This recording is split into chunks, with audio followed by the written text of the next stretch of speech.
Oke, selamat sore Seku. Sore. Nah, jadi di sini aku mau nanya-nanya tentang Nah, beberapa hal tentang pembulian Seku. nah, Kan Seku ini udah lumayan elder, udah berpengalaman. Tentunya udah sering lihat ada pembulian. Seku pernah lihat gak ada pembulian?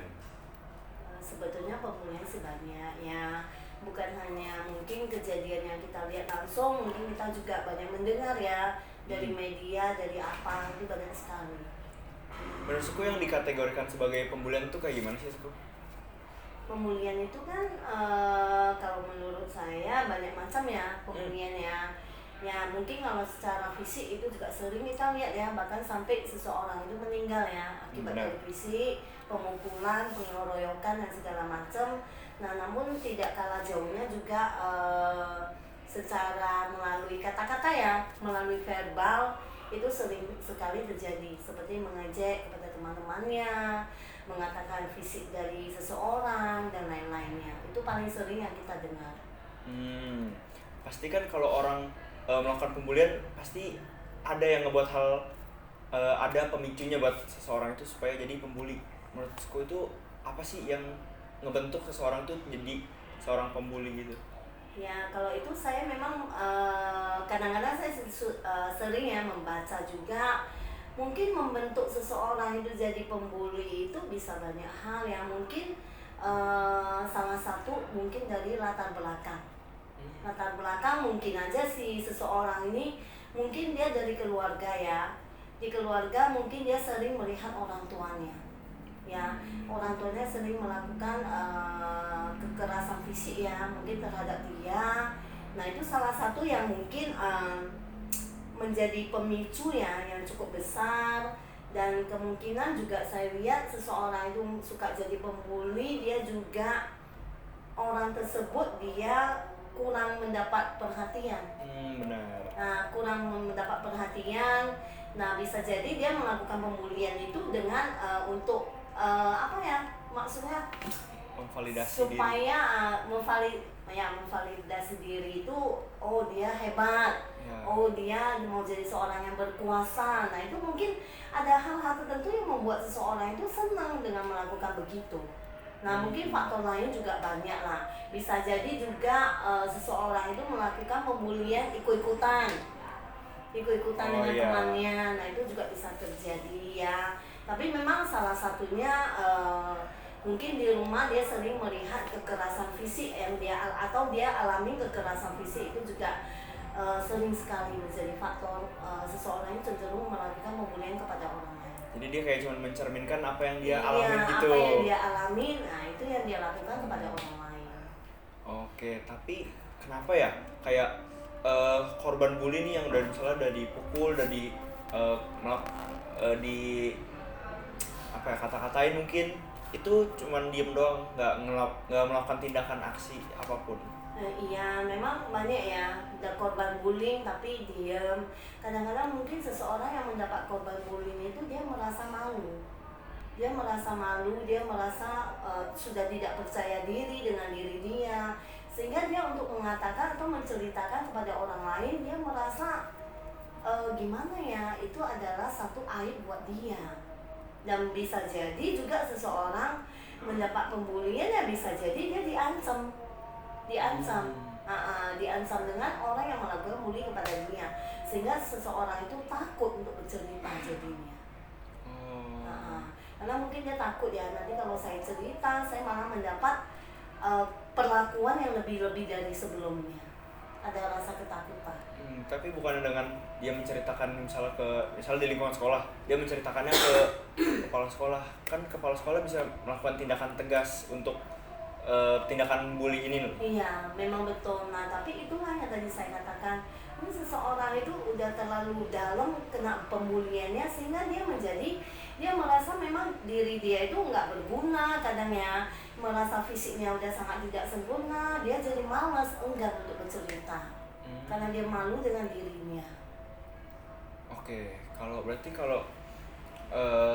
apa ya langkah tegas sekolah itu supaya menghentikan pembulian ini di lingkungan sekolah dulu gitu gimana?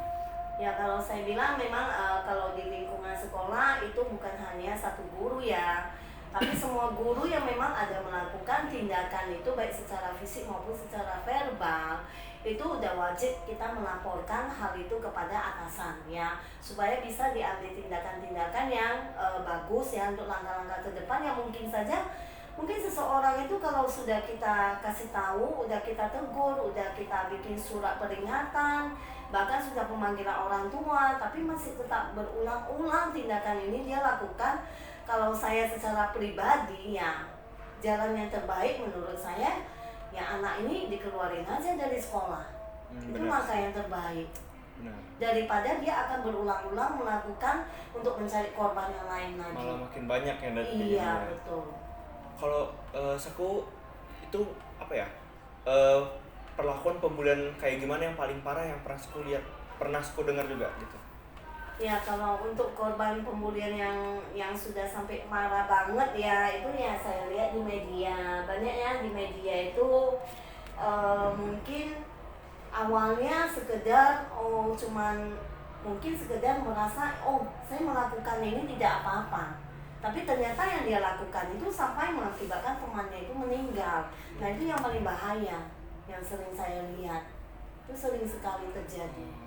Itu tapi enggak, itu kebanyakan cuman ada di daerah apa ya, yang lingkungannya apa ya, orang kaya mungkin cuman. Ya kalau ini kasus-kasus ini sebetulnya saya lihat bukan hanya di lingkungan orang kaya atau tidak ya. Ya sebenarnya tidak, dimanapun anak-anak bisa melakukan itu ya. Maka saya bilang pembulian ini sebetulnya kadang-kadang tanpa kita sadarin. Contohnya aja lah, kita pembulian secara verbal aja. Kalau sampai si anak ini depresi ya, dia nggak bisa menguasai, apalagi nggak bisa monitoring lagi secara emosi dia, bisa aja si anak ini langsung bunuh diri, lompat dia bunuh diri di hadapan temannya yang membuli. Itu memang ada kejadian, dia memang bunuh diri akibat mendapat perlakuan yang dia merasa dia nggak sanggup lagi menerima terus-terusan.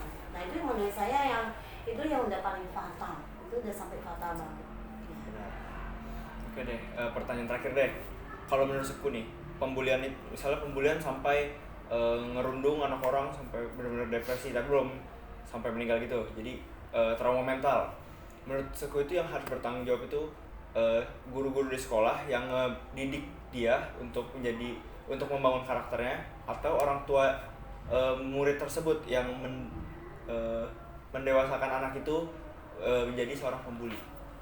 Ya kalau udah sampai kejadiannya ya mengakibatkan salah satu temannya itu yang tadi dikatakan sampai memang udah depresi berat ya, mungkin si anak itu sampai udah tidak mau sekolah, mengurung diri segala macam ya, itu sebetulnya sudah menjadi tanggung jawab semua pihak sekolah ya. Kalau saya bilang ya itulah yang tadi saya katakan, bagaimana pihak sekolah harus bisa menyelesaikan masalah ini antara orang yang dibully sama yang si pembuli itu. Tapi itu bukan hanya dari pihak sekolah aja, tentu itu udah pasti sampai melibatkan keluarga dari si anak yang membuli. Itu udah pasti.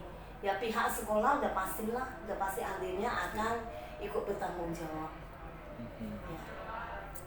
Oke, mungkin pertanyaannya cukup sampai situ ya Seku ya. Jadi pesan apa yang bisa kita ambil nih Seku buat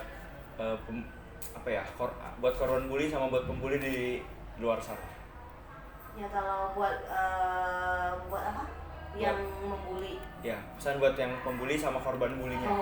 Pesan buat si pembuli ya, kalau sebagai misalnya nih dia hari ini dia sebagai pembuli ya, mungkin apa yang dia lakukan itu dia sudah bisa sampai membuat seseorang itu yang tadi saya katakan, mungkin sampai temannya itu menjadi seseorang yang menjadi depresi ya, merasa dikucilkan, merasa direndahkan, sampai bahkan mungkin tidak bisa sekolah, tidak bisa konsentrasi.